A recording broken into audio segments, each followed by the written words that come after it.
Hello there. Welcome to this video module designed specifically for pharmaceutical students. As a pharma student, you're preparing for a future in this dynamic industry, or perhaps you're just starting out, eager to make your mark. I want to talk to you about something incredibly important in this field. It's the relationship between marketing and sales. Sales is sales, right? Not quite. In the world of medicine and health, things are different. Understanding this difference is the key to a successful, meaningful career. Think of it as learning the rules before you step onto the field. You're not just selling a product, you're part of a system that delivers vital information to doctors. Doctors make critical decisions that affect people's health. Your role is a link in a vital chain. Marketing creates the strategy, like a general planning a campaign. Sales, including you, executes it on the ground. When they work together, the right information reaches the right doctors and patients get better care. Understanding this dynamic is your first step toward leadership. Imagine you're a medical representative, or Mr. Your manager gives you a weekly plan. You have a list of doctors to visit. You have specific information to share about a new medication. Where did this plan come from? Who decided which doctors? Who wrote your script? The answer: the marketing team. They spent months, sometimes years, studying the market, studying the disease, studying the doctors. They built a grand strategy. Your job: bring that strategy to life, one conversation at a time. This essay will guide you from the big picture plan to the details of a single sales call.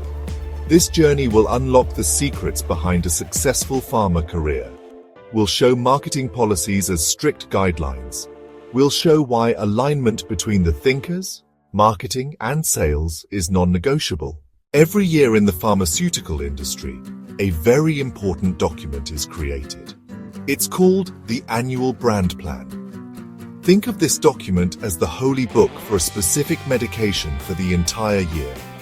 A thick, comprehensive, highly strategic guide outlines everything that will be done to support the brand. Not a casual memo, months of intense work, research, and collaboration. The single source of truth dictating actions of hundreds, sometimes thousands. From the marketing director to the newest sales representative. Who creates this master plan? Primarily the brand marketing team, the central hub. They gather information from across the organization and beyond, analyze sales data from the previous year, study market research, doctor and patient trends, talk to medical experts for the latest science, assess the competition, strengths and weaknesses, work with finance to set budgets, work with regulatory teams to ensure compliance. Massive undertaking bringing together data, science, business strategy into one unified vision for the brand's success. What's inside this Bible? Starts with the big picture, brand vision and objectives. Objective: become the #1 prescribed treatment for newly diagnosed patients. Objective: grow market share by 5%. Then it breaks down how to achieve those goals, defines key strategies. For example, educate specialists about our superior safety profile. Specific tactics: host 50 educational dinner meetings for top-tier doctors. Launch a new digital information portal for healthcare professionals. It includes the budget for each activity. For you on the sales team, the brand plan is your rulebook, not optional reading, the foundation of your job.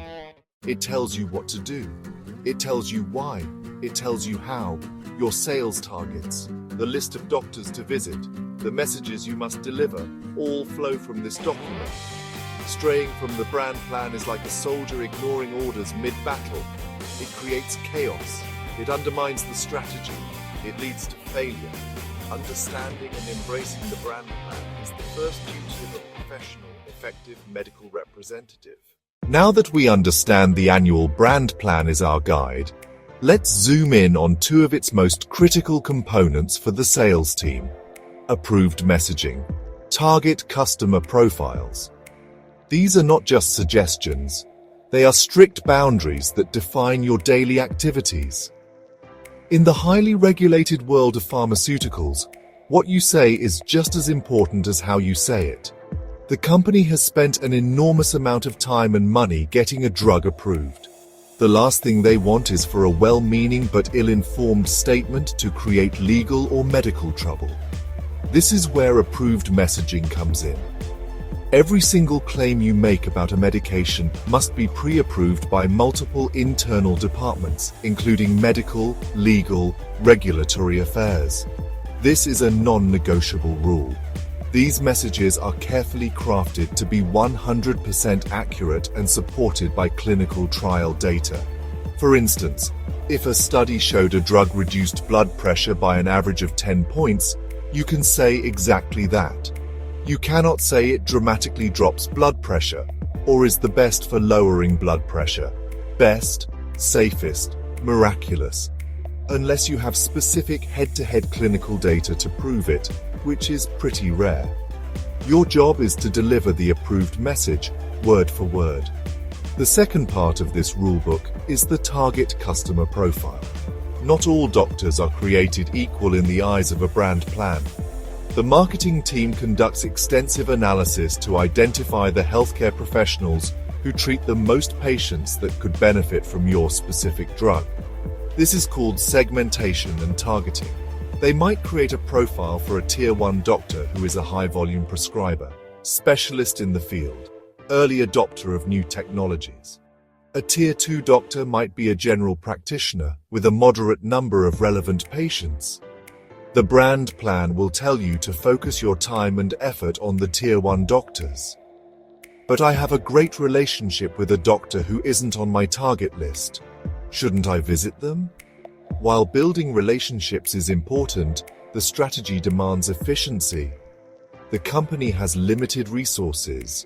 Your time is the most valuable one. Visiting a doctor who only sees 1 or 2 relevant patients a year is not a good use of your time, no matter how friendly they are. Following the customer profile ensures that the company's investment in you is maximized, and more importantly, that the information gets to the doctors who need it most to help their patients.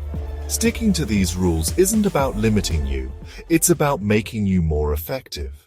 How does a grand 100-page brand plan actually turn into a successful sales call in a doctor's clinic in a small town? It happens through a clear and logical process. I like to call it the cascade of success. You can remember it with the simple acronym S to T to O to B to MS. Strategy. T. Tactics. O. Objectives. B. Behaviors. M. Measurement. It's a waterfall effect, where each step logically flows from the one before it, getting more and more specific.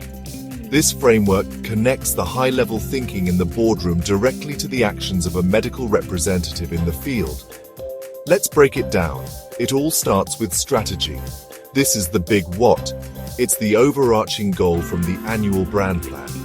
For example, the strategy might be, establish our new drug as the preferred first-line treatment for type 2 diabetes among endocrinologists.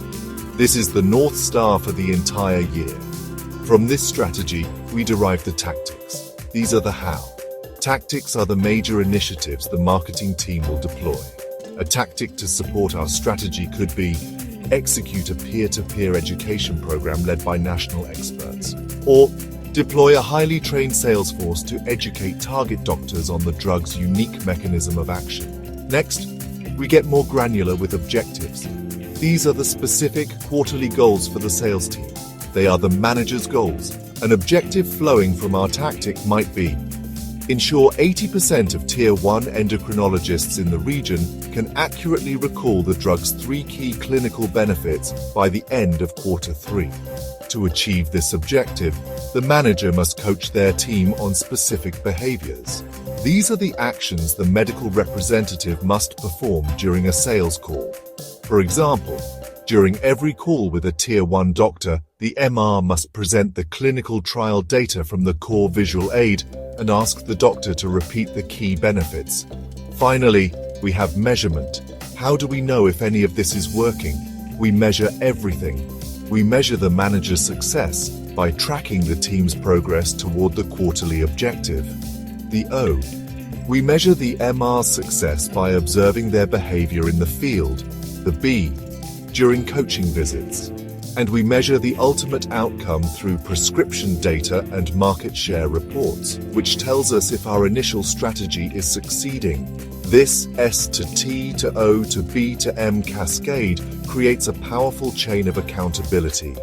It's a closed-loop system designed for clarity, focus, and success. In many sales jobs, a manager is someone you see in the office. They look at spreadsheets, set quotas, and call you to ask about your numbers. In the pharmaceutical industry, the role of a sales manager is fundamentally different. They're not just a boss, they're a coach. One of the most important parts of their job is spending time in the field with their medical representatives. This isn't about spying on you, it's about helping you become the best you can be. The primary purpose of these field coaching days is development. Your manager is there to see the S to T to O to B to M cascade in action. They're focused on the B, your behaviors. Are you following the plan? Are you delivering the approved messages correctly? Are you using the visual aid as intended? Are you asking the right questions to understand the doctor's needs? Their job is to observe you, take notes, and then provide you with specific, actionable feedback. A good manager won't just say, "That was a good call." They'll say, "You did an excellent job opening the call and building rapport. Next time, let's try to use the clinical data on slide 5 to handle that objection about side effects." This coaching process is structured. Before you even start the day, you and your manager will have a pre-call discussion. You'll review your plan for the day, which doctors you're seeing and what your specific objective is for each call. For example, for Dr. Smith, the objective might be to uncover her current prescribing habits. For Dr. Jones, it might be to present new long-term safety data. After each call, you'll have a quick debrief in the car. The manager will ask you how you think it went first, and then they'll share their observations. This feedback loop is crucial for your growth. Everything we've discussed, the grand strategy, the brand plan, the coaching, all of it leads to one critical moment, the few minutes you have in front of a doctor. It's the moment of truth where strategy becomes execution. A successful pharma sales call is structured and purposeful. It has a clear beginning, middle, end. Doctors are incredibly busy. Respect their time, give them a reason to listen immediately. Example opening. Good morning, Dr. Evans. I know you're busy, so I'll be brief. I'm here today because I have new data on drug X, relevant for patients with kidney complications, which I know is an interest of yours. This opening is polite, professional, and focuses on a benefit for the doctor and patients. Use your approved visual aid to present key messages, not a one-way lecture. Turn it into conversation with smart questions. Final step, the closing. Would you be willing to try drug X with your next 2 or 3 appropriate patients? May I follow up in a month to see how your experience has been? After the call, immediately record details in your CRM. This data is the M, measurement, flowing back to management and marketing, closing the loop and informing the next cycle of strategy. In the pharmaceutical industry, you have 2 powerful forces guiding your behavior every single day: compliance and incentives. They might seem like opposites. One is a set of strict rules you must follow, and the other is a reward for doing a great job. However, they're 2 sides of the same coin, designed to ensure that the entire system works effectively and, most importantly, ethically. Compliance is the bedrock of the entire industry. Because our work impacts patient health, the rules are incredibly strict. These rules are set by government bodies like the FDA and by the industry's own codes of conduct. They govern everything. They dictate what you can say about a product, as we've discussed. They also dictate how you interact with doctors. For example, you cannot give doctors lavish gifts to influence their prescribing. A simple pen or a notepad with the drug's name might be okay, But a ticket to a football game is absolutely forbidden.